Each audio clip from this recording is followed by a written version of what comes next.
Il est entré à la SNCF en l'an 2000, il y a 20 ans. Il est aujourd'hui délégué national de la CGT Cheminots. C'est la nouvelle figure du CGTiste que les médias dominants aiment diaboliser. Ultra, preneur d'otages, voire stalinien. Il est passé par les jeunesses communistes et par l'UNEF. Aujourd'hui, il porte une lutte historique.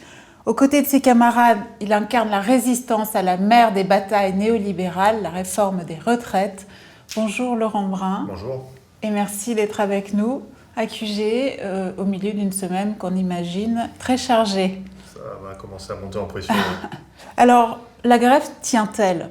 Où en est la lutte? Ouais, c'est un mouvement qui est très atypique parce qu'au départ, on n'était pas sûr que le 5 décembre, enfin le 6 plus exactement, il y ait une poursuite de la bataille confédérale. On se disait que peut-être ce serait une journée isolée puis que la bataille sur les retraites, elle viendrait plus tard. Et en fait, c'est parti dès le 5 décembre dans plusieurs corporations, dont la nôtre, puisqu'on a posé la question de la reconduction aux salariés et ils ont répondu présent. Et depuis, on est dans ce conflit un peu atypique qui ne répond à aucun des codes qu'on a connus auparavant. À partir de la 3e semaine de grève, en général, on commence à avoir dans les assemblées générales des collègues qui posent le sujet de continuer ou pas. Là, en fait, on est tombé dans la période des vacances où les collègues nous disaient au contraire, on ne fait pas de trêve, on continue.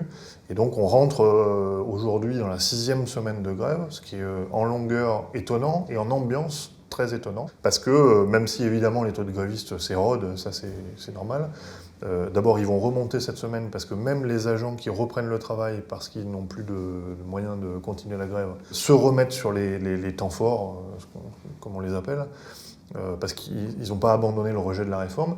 Et puis on a une ambiance qui est toujours très positive, alors que on sait maintenant qu'en janvier on aura une paye à 0 € pour ceux qui ont fait l'intégralité du mouvement, et que ça en théorie ça pèse quand même toujours.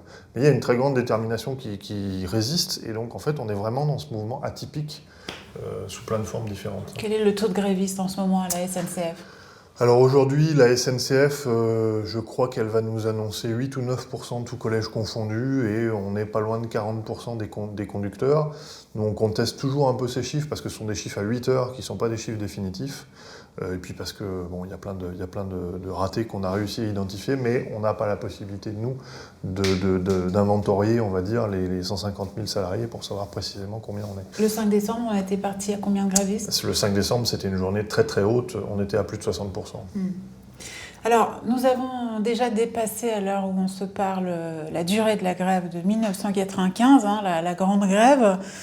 Pourquoi le retrait de la réforme n'a-t-il toujours pas eu lieu? Qu'est-ce qu'il y a de différent dans la situation politique actuelle, dans le rapport de force? Je pense qu'on a un gouvernement de combat qui aime la confrontation et qui ne craint pas le pourrissement, parce que les gens qui le soutiennent, finalement, ne vivent pas les perturbations et ne vivent pas les difficultés économiques. Donc un gouvernement qui, pour l'instant, on va dire, n'est guidé finalement que par l'opinion publique, et dans l'opinion publique, il y a un rejet de la réforme, mais il a toujours cette planche de salut de dire oui, mais les gens sont contre les régimes spéciaux, donc quand même, malgré tout, ils ne sont pas complètement contre notre réforme, donc on tient la barre. Et puis en face, il manque un peu d'opposition politique à gauche pour dire la politique en faveur du capital, ça suffit, maintenant il faut une politique en faveur du travail.